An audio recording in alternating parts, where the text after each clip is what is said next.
Hi, good morning, everybody. Thank you for joining. We're going to go ahead and get started.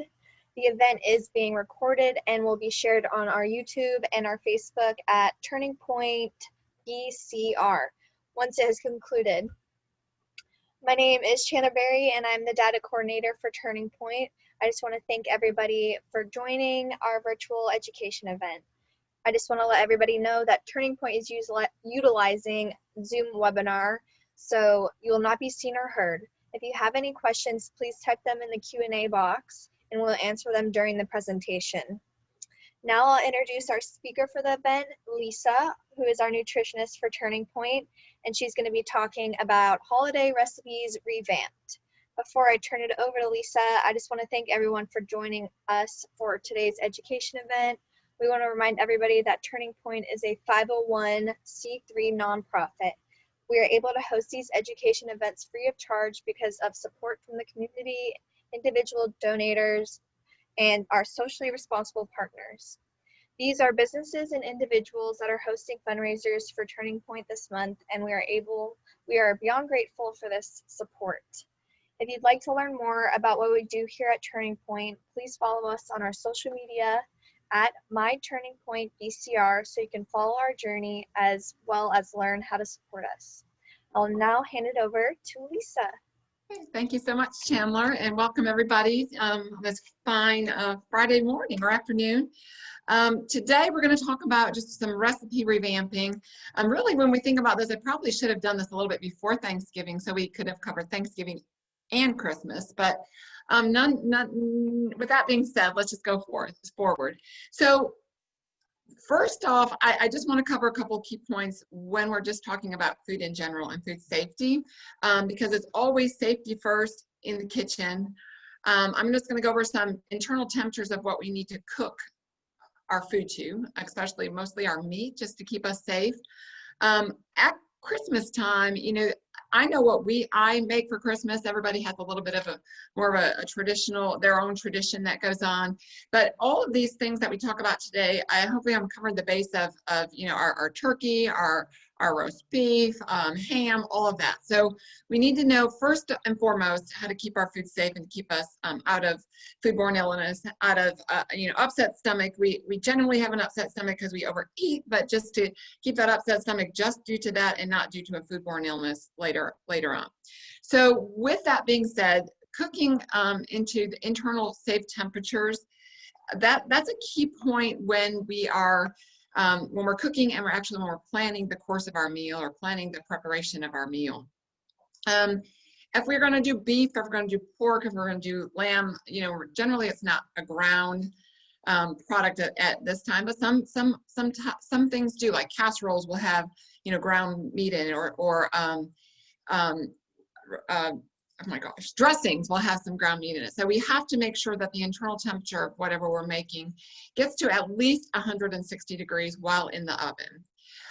That is key, and that will keep that microbial growth, or actually kill the bacteria, or soften the blow of a bacteria at that point. But so we need 160 degrees.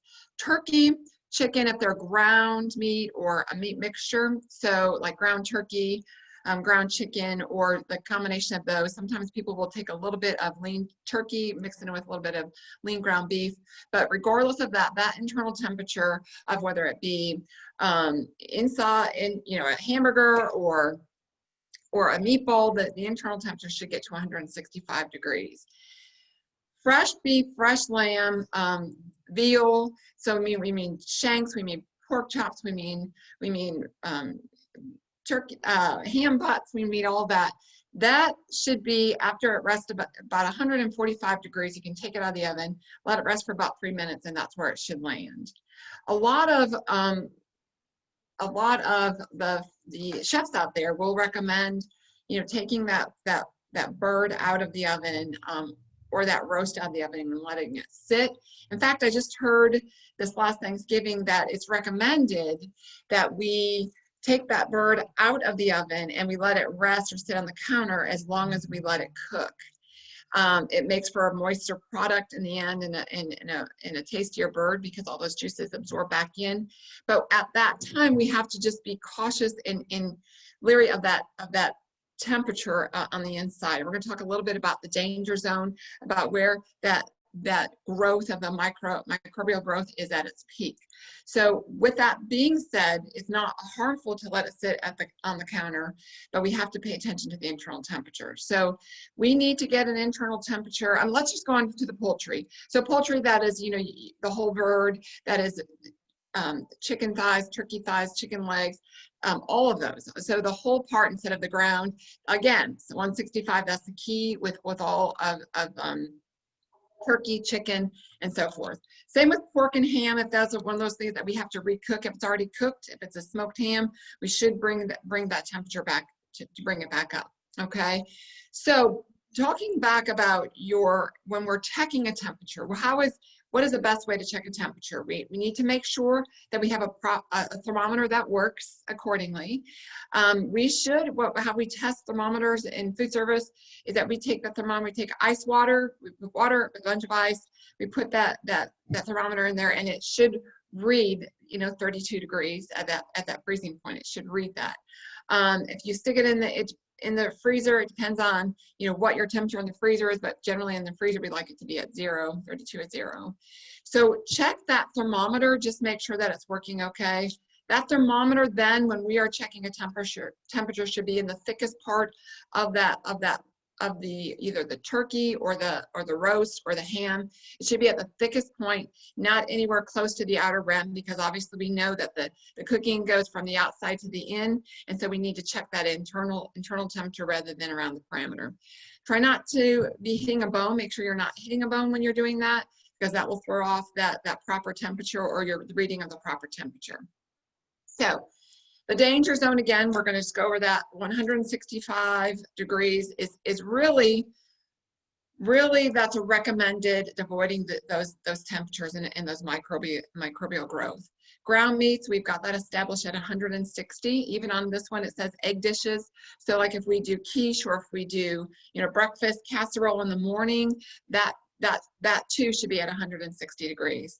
The beef, pork, lamb, veal steaks about 145, and then to fully cook, recook that ham to recook is at least 140. All right. So after we've cooked and after we eat, we need to know about how long these products can last in our refrigerator. That's very helpful. That's a key point, is because sometimes, in the past I've had people keep their turkey in the refrigerator for a week, week and a half, and they're still eating off of it. So these are just the safest way to keep those leftovers. And we have to remember, if anybody out there is currently going through any type of cancer treatment, whether it be chemo or radiation, we have to be really cautious of these numbers that we're taking, in days but really cautious of that, because at that point we are more susceptible, our immune system is down, and we're more susceptible of getting ill at that time. So we can take our cooked turkey.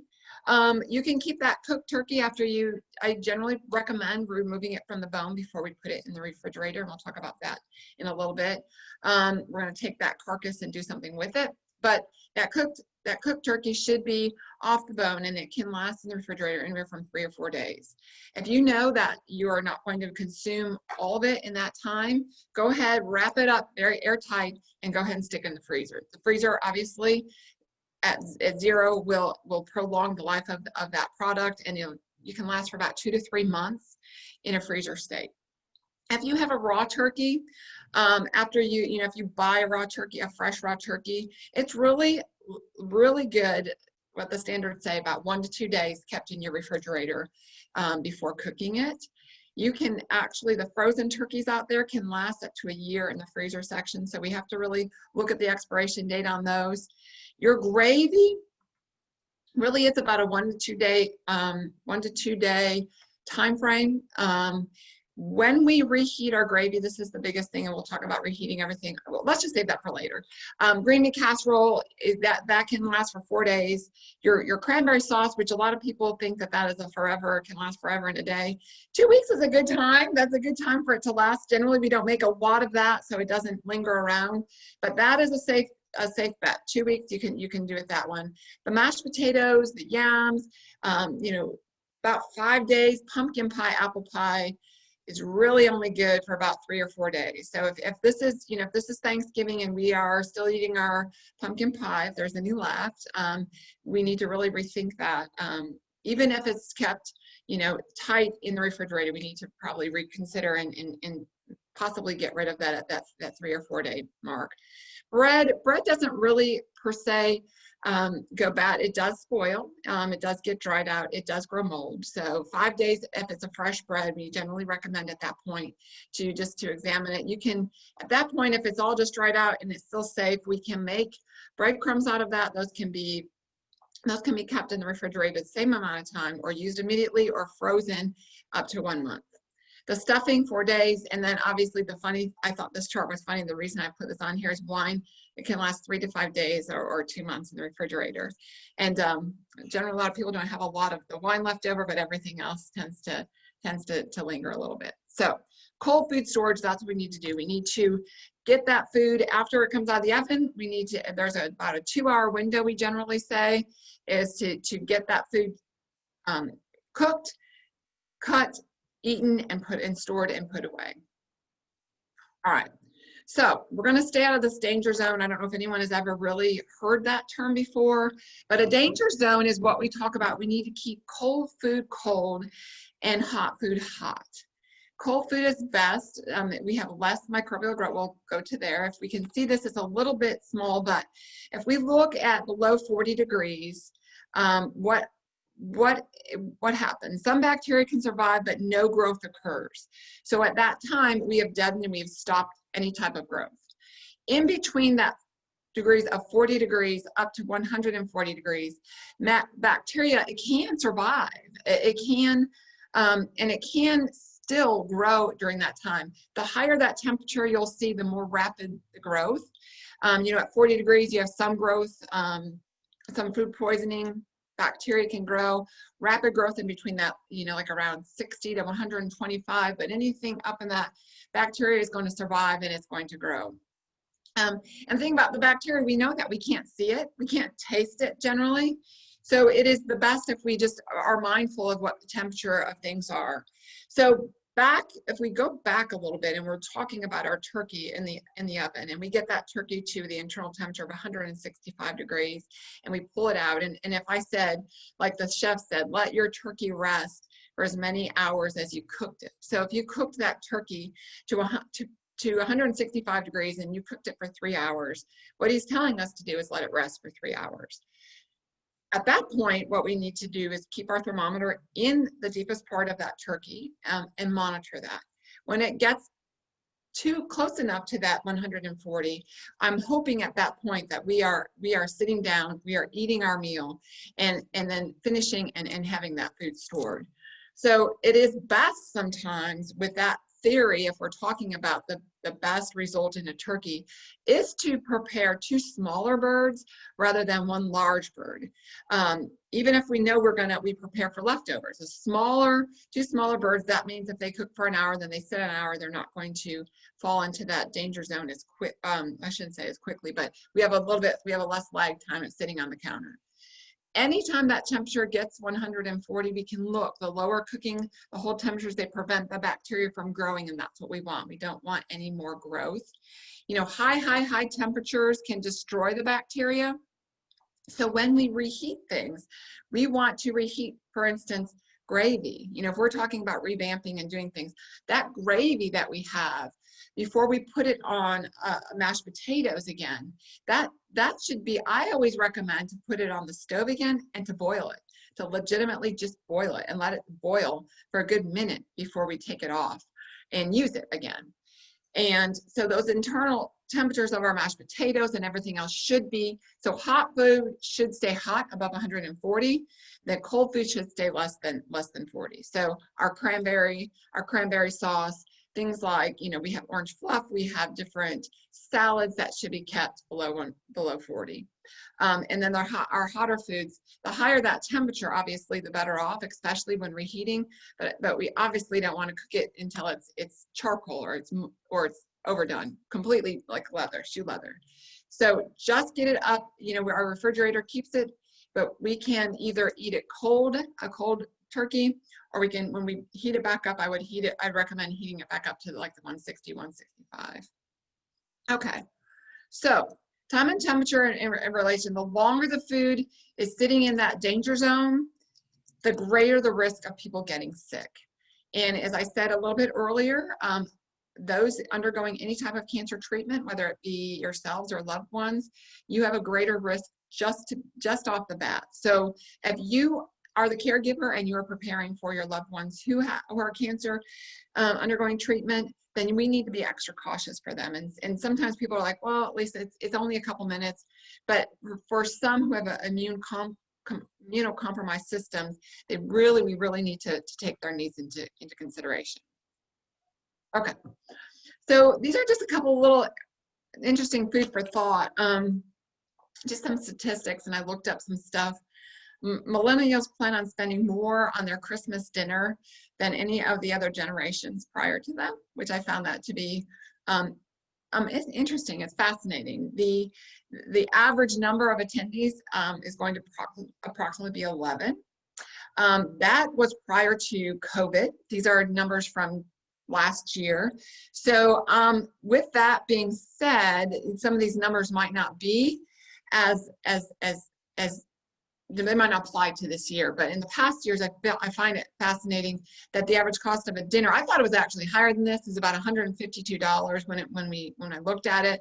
But then, that doesn't seem like a lot, but then we have to take into consideration that's the meal only. So that's the proteins, that's the carbs, that's the sides, that's the bread, all of that. It is not including any of your alcoholic beverages. It's not including any soda, any tea, anything else outside of what that meal is. So about $152.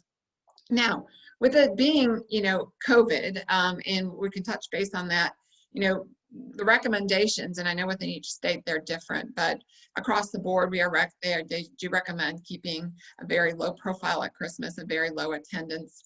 11, I think they're saying 10 or less. So 11 is really over that limit for COVID restrictions right now. So we need to be aware of that. We just need to prepare and plan our meal accordingly. With that being said, Americans waste around 30% of food that they buy during the holiday season. And for those of us that are on a tighter budget, I mean, that's substantial. 30% of 152, I think, is a substantial. Food waste is a hard one to swallow, and there's so many out there that are in need and begging for food. So if we plan accordingly, I will plan when I make things. I plan for leftovers. I'd like to have some leftovers because I like to have the meal one more time at least, and two, I like to play with it and try just different things. I don't generally cook a turkey any other time of the year, a big full turkey, outside of the holiday. So I do enjoy it for a couple of days. I'm guilty of that, but I don't really care for it more than one other time. One more turkey dinner, I'm good, and then we can take what we have, whatever we have left, and then go work from there. So what do we do with the leftovers? I mean, I captured this picture because this is what I think of one Thanksgiving, but I do think this is similar to some people's Christmases. I apologize if it's not, but this is what I see. I see a turkey, we see cranberries, we see stuffing. If it's not a turkey, it's a ham. If it's not a ham, it's a roast.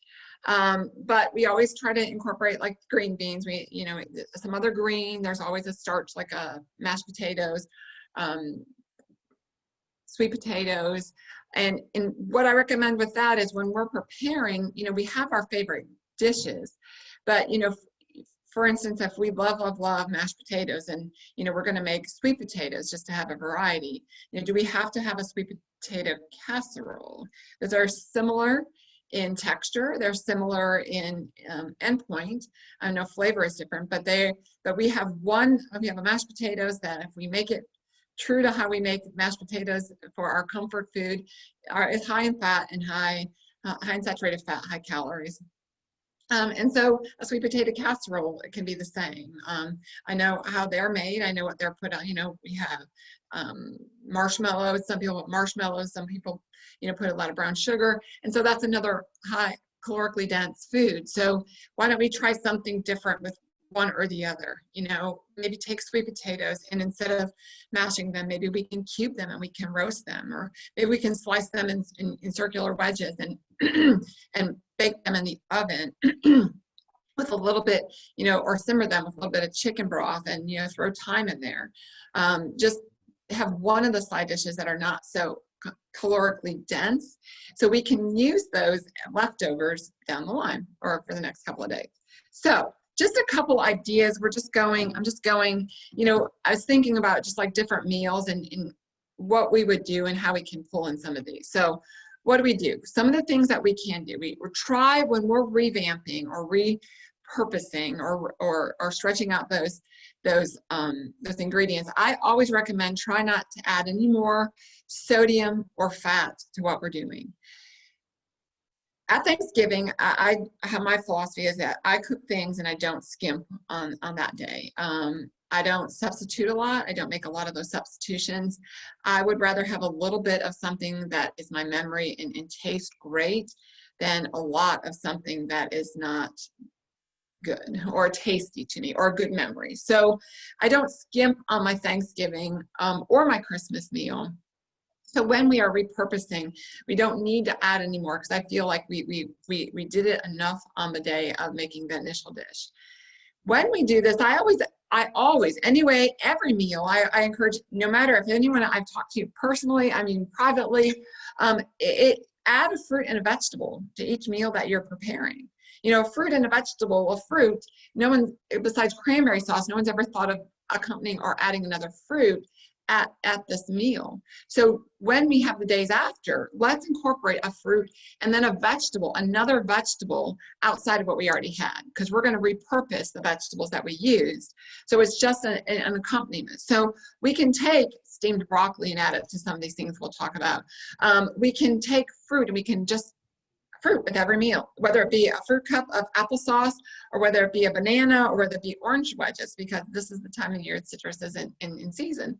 So it can be any of that, but we should just make an effort of pulling those in at each meal, regardless of holiday revamping or not.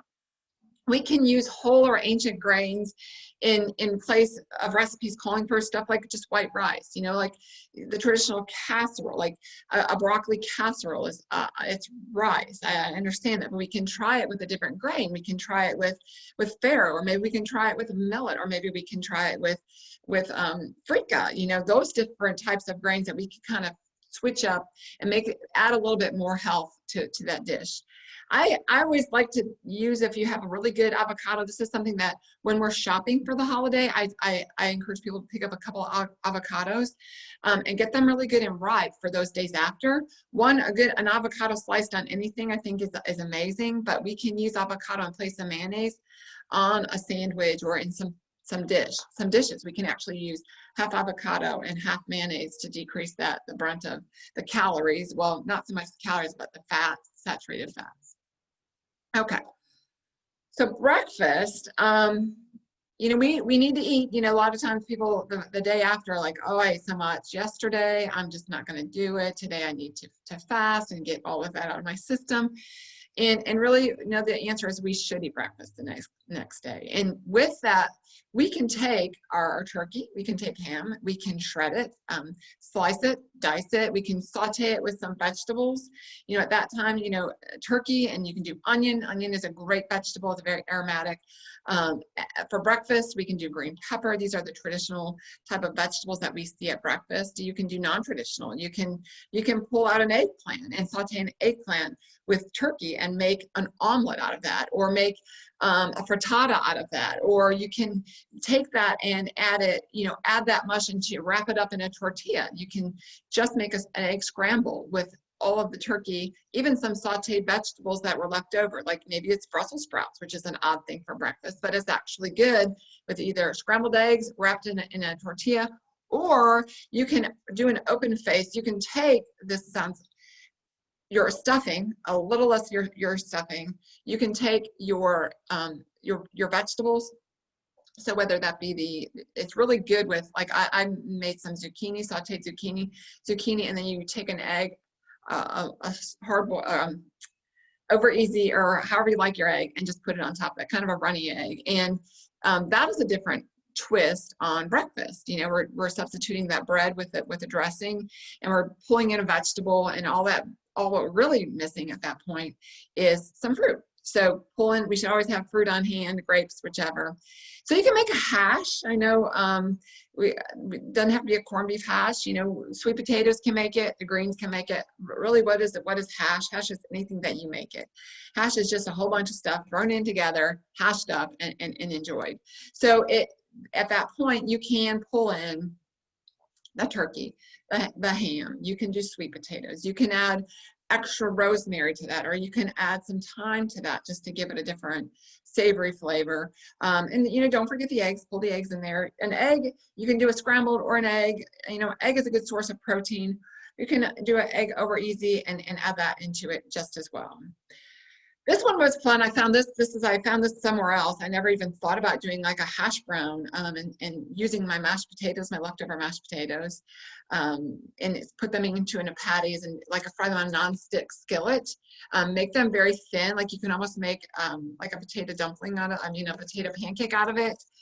Different texture, but just you can make them very thin and real crispy, and that is kind of a take on the more calorie-laden hash browns.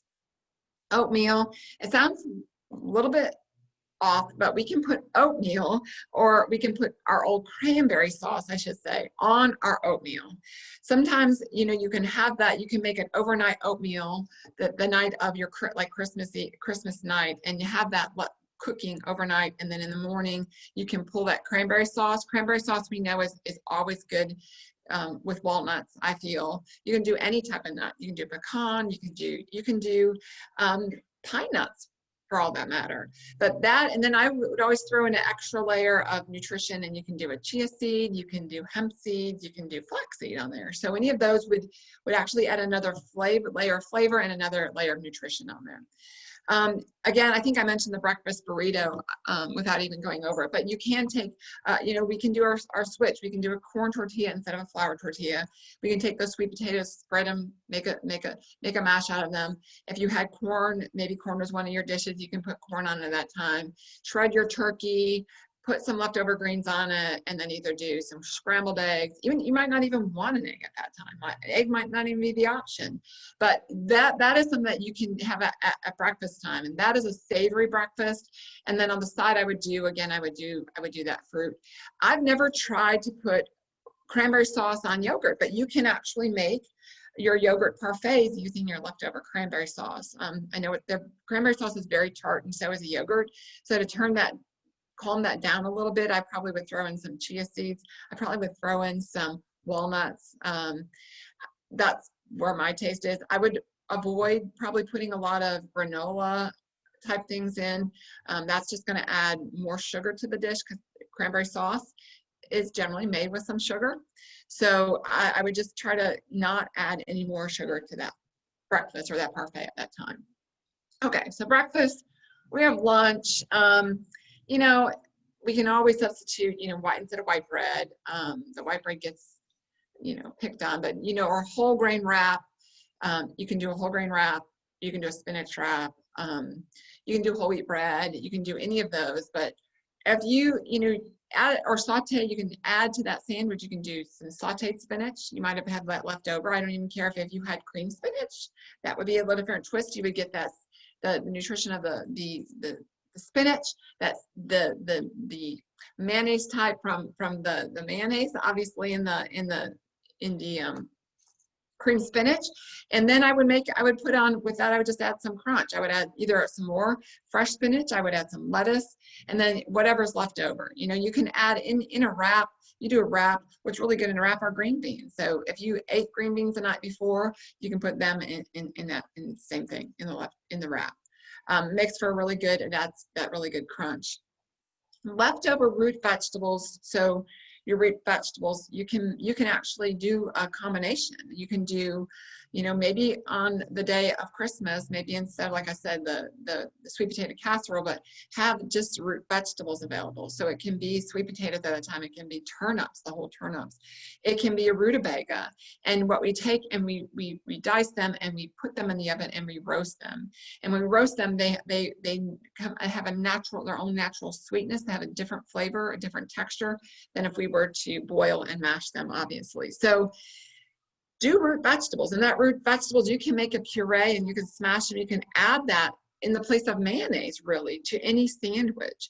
You can add it whole. You don't even have to mash it. You can add a big scoop of a roasted vegetable on top of, say, a turkey burger, or on top of an open-faced sandwich, maybe your turkey open-faced sandwich.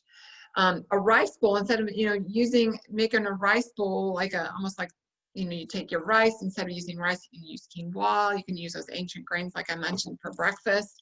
And you can take those leftover vegetables that you had and layer it. We're just going to do a layer. We're going to do the brown rice, or do quinoa, you know, do millet, do farro, and then your cooked vegetables, whatever you have left over. And then again, you can do your protein, your cubed turkey, your cubed ham. If you have beef at that done, you know, that's fine.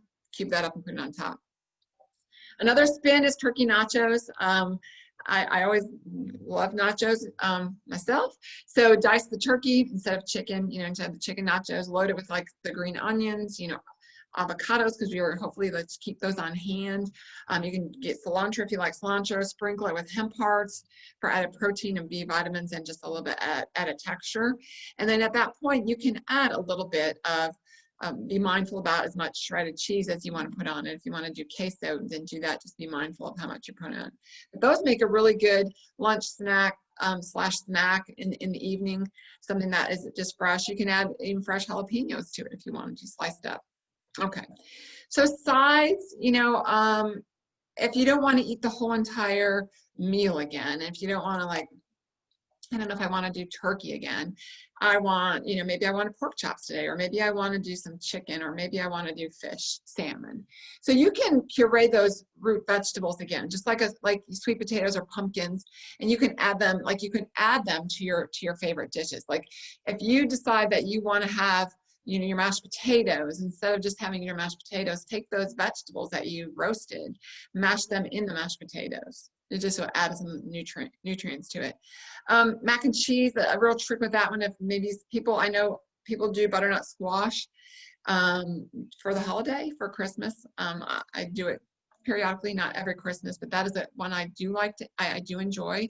So taking that, you can puree it, and believe it or not, you can put it in your favorite macaroni and cheese recipe, a scratch recipe.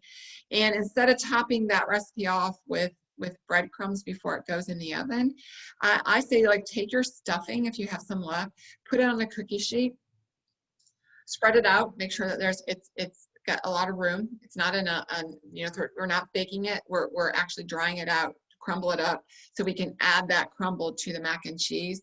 That crumble, oh my gosh, stuffing crumble, I guess, I can't think of a term. So that stuffing crumble can actually be added on a salad.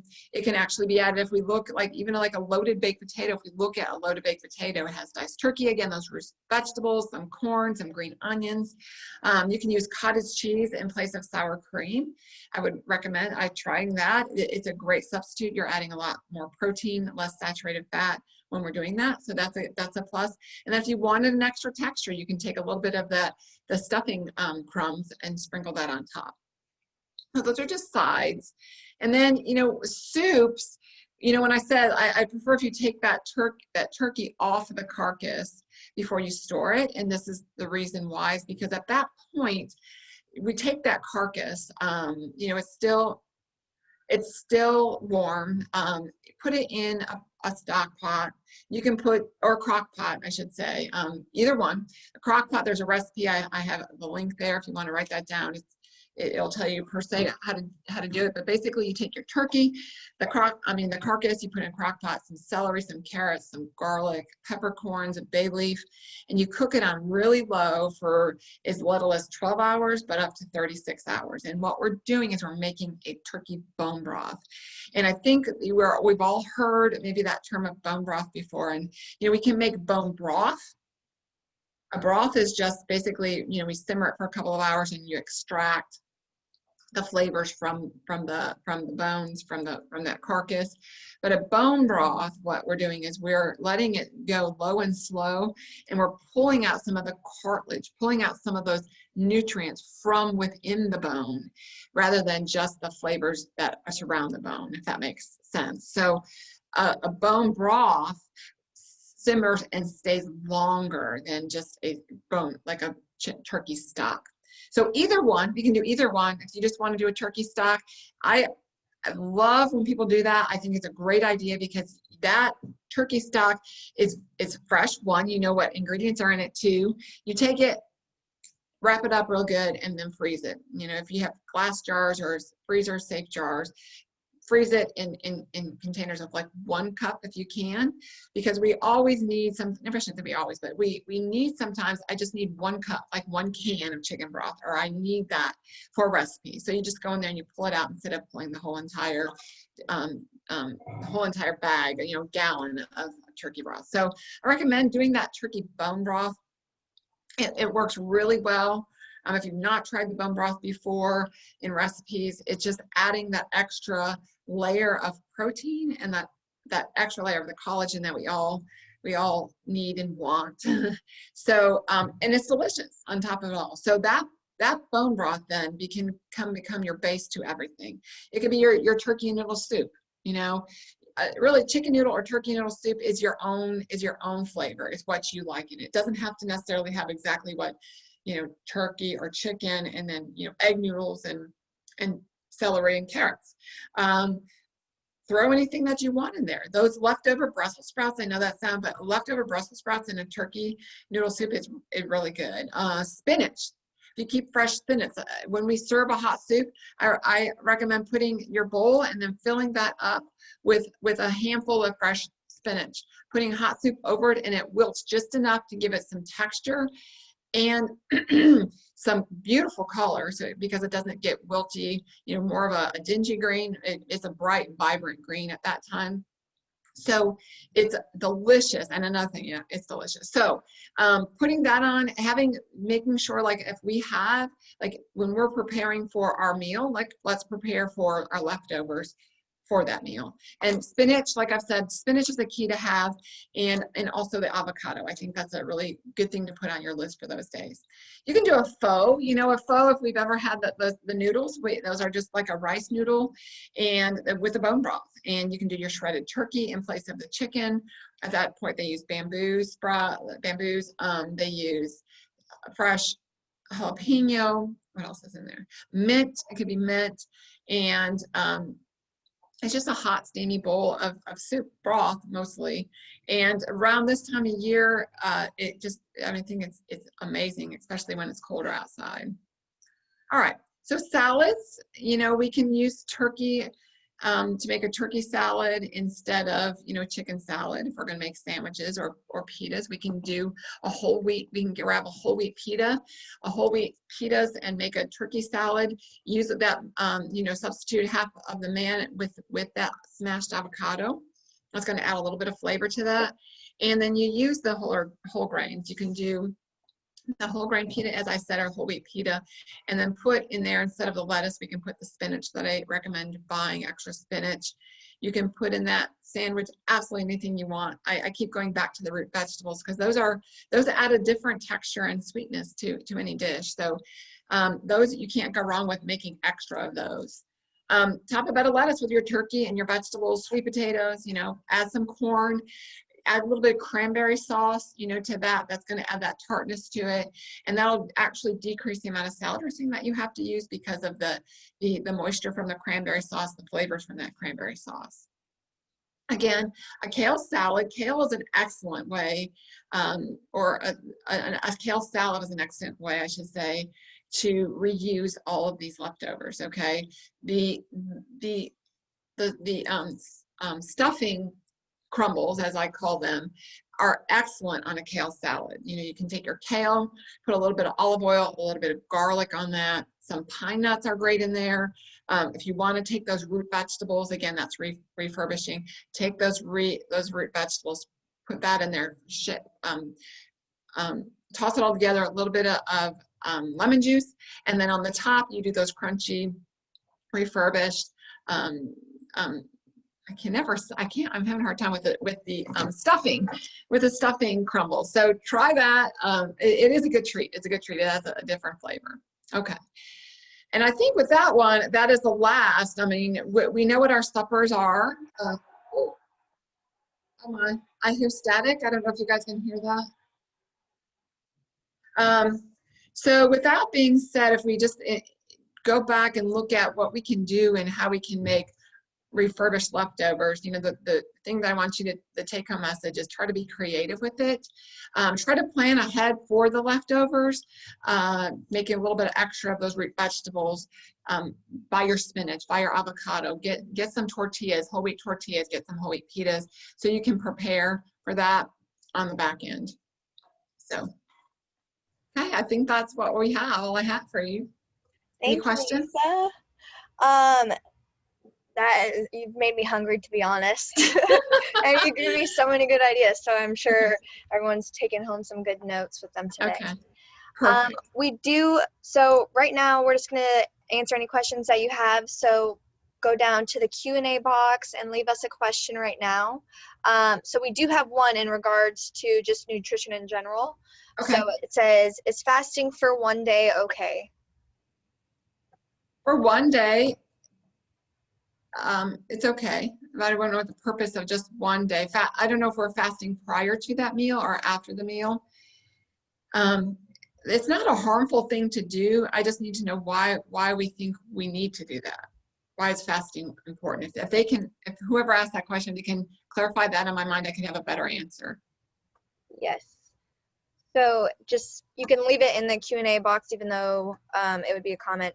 But if anyone else has any questions, please leave it in the Q&A and we'll wait a minute or two and get to those.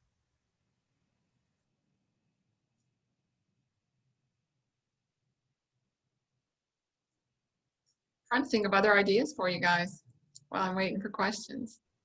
I took pictures of your slides because I know that personally we have so many leftovers and they're way past the amount of days that we're supposed to be in there.